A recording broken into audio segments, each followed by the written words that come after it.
Alrighty, Rick, here we are doing Mary Had a Little Lamb. I'm going to play it in E, but this whole thing's going to take place down a half step, and I know you get that and you can do it. Just going to retune. Alright, so we're playing in E blues, but first let's just have the chord discussion that we did about 7th chords, which was talking about, dominant 7th versus flat 7th's role in flat 7 or minor 7th's role in 7th chords. Like all of our 7th chords, like C7, have the do, re, mi, fa, sol, la, flat 7, whether I'm doing this or this or whatever. So there's the chord C7, which is I'm making like an A shape.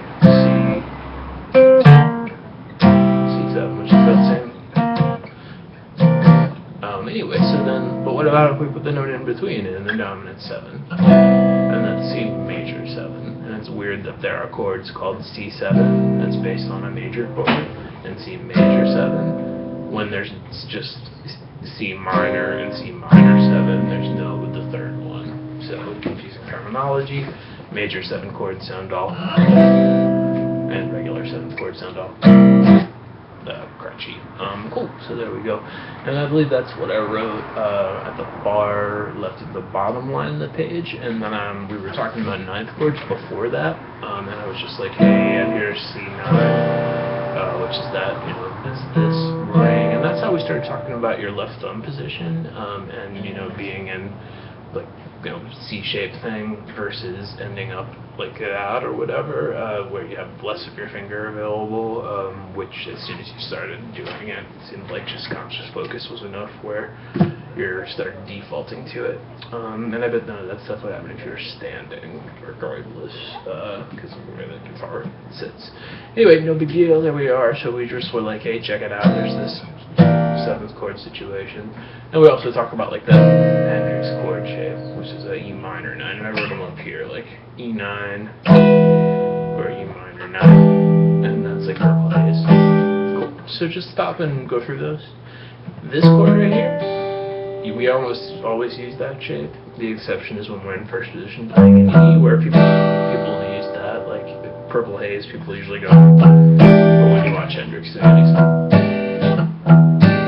so the same we get with this shape right here. And it's like, it's like we're playing G, but instead. Cool, so there's, 7th chord discussion, and there's our flat 7, or D. So it totally goes E7 has a D in it, E major 7 has a D sharp in it. Cool, so there we are, 7 chords, demystified. Actual song. There's your first riff. And I would be going down, down, down, down, down, down, down. For the tone, we want this palm muting thing rather than alternate picking. And then we go,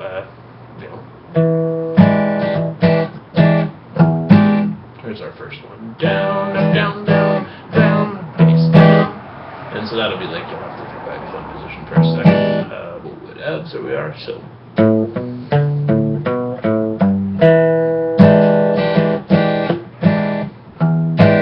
Section, get good at that. And these are all pentatonic 1 until this one riff he was later raised. Anyway, so then we go. Just noticing where we are, we were like 2 and 3 and 1 and 2. Sorry. 1, 2, 1 and 2 and 3 and 4 and 1, 2 and 3 and 1 and so he actually goes into the next measure with this, if we're hearing stuff like that. Anyway, where it just goes.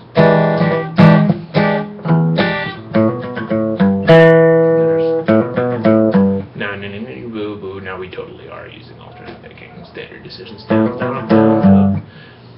And then we go. And then we don't do the last. It's just the standard one, so. Everything he plays in this tune is E minor pentatonic, literally, or 1 or 2, but except for this one riff here, where he goes, like, sounds all Steve Miller Band, where there we're going, like that, like I'm barring my E does it for a second, but that says I'm major, I'm bright, I'm just gonna sound bright anytime you're like, it'll sound cool, like you all of a sudden started playing an Allman Brothers solo or something. Anyway, but he goes exactly, so he just goes, and he gets two open notes to reassociate his middle finger with this fret rather than index. And that sounds like 1, 2, 3, 4 notes. I'm bending, I'm chilling, I'm bending, I'm relaxing, I'm pulling off. This bend, that bend. Anyway, cool, so. And I'm doing down, down, down, up, and then just down, down, down. Cool, and then we get to our A. So let's think of that as section. And while we're at it, let's take a little side trip that happens at like 6 minutes in your video, which I'm going to make a note of here, to talking about going versus and versus. We have so many riffs where we're like in our blues stuff, so just going, that's 4 notes versus, and now I'm doing it in A, which is what I wrote, second line up from the bottom. And then I wrote doing it in first position just like we were, which versus just going like in Catfish Blues. You know, and so that's 3 notes. This, that, and that. Versus, and it's just making each one a distinctive movement. Cool, so then, so just get good at doing both of those and try it at a few frets. So in our, I think it went, so you could go instead, like a Lay Crowds thing. Anyway, cool. So we just were going, now we're going to A7, which is going to be adding a G, and we see that we do that a lot like this, but also we do it like this, and we sometimes put both. So that's where I'm exploring now for a second. She's like, okay, these are all my first position A7s. I can put just this, both of them, or just this. When we do this one without the open G string, it opens the chord out. Adding the other G, it makes it all versus having the same amount of strings. So kind of punctuates what we're doing a little better. And then so anyway, or rather, and he gives us a real easy one, and we're back to our E minor 9 like he did it the first time. Cool section, and then we go, now we're going to our 5 chord to B7. So get good at it, man, see how then 8 minutes. And there's that, so nanny, nanny, boo, boo, and there's this many. I would do that transition a couple times unless you're just getting home and you're nailing it, so. Cool, and then he does this, where we talked about putting in, I'm actually playing a click on purpose. So B7, a 4-1, which I wrote over on the side, is in tons of Beatles songs and every blues where it's like we're playing rhythm guitar, we tend to put that in up there, and it gives us the open B string. That's really close to the 9th chord we were talking about, just we can do that in first position because of the B there. So whatever, he was going.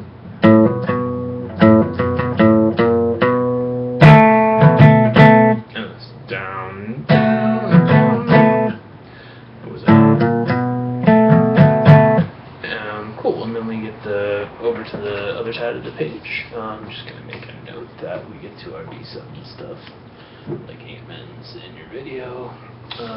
Cool. And then over we get our fun. So, he does that cool, like, that's his whole, I went back to the 4 chord, I went back to A, so he's like, so, fast run in the whole song before we go, and he really makes it pop because he does things like, you know, he picks, and then he pulls off, and then he goes, so that's, and then we go, which is going to be your middle finger a little, and if we, like we were talking about, this is our same thing as what we were in the last song talking about, and then being This is the same, like, you know, negative first fret or whatever back here. And in first position we get all these open strings in E where we can involve the fairly open strings and just do all kinds of shit, so you might want to just mess around with it. But anyway, he goes. Alright, song, it's, oh right, I'm on the other side of the page, on this page. And then we'd anticipate some kind of slide back where he just goes, makes it easier for us, so. And then he plays E minor 9 out back to the top. So that's actually like that fast, so pick, pick, pick, pick. There we go, so I do that slower.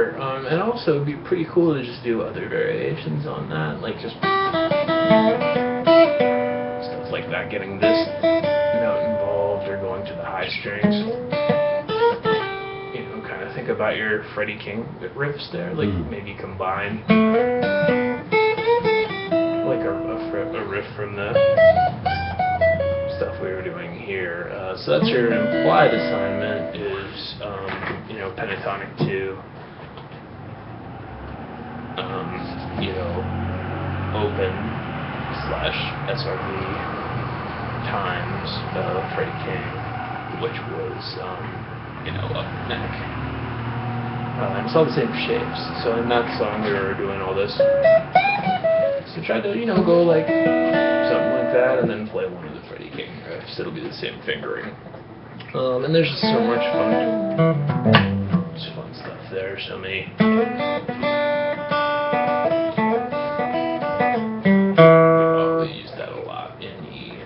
Versus up the neck where it's not as easy to go back between them because you don't have the open string to lean on. You actually have to do deft things versus just back to open strings. Anyway, there we are. So we were just like boom.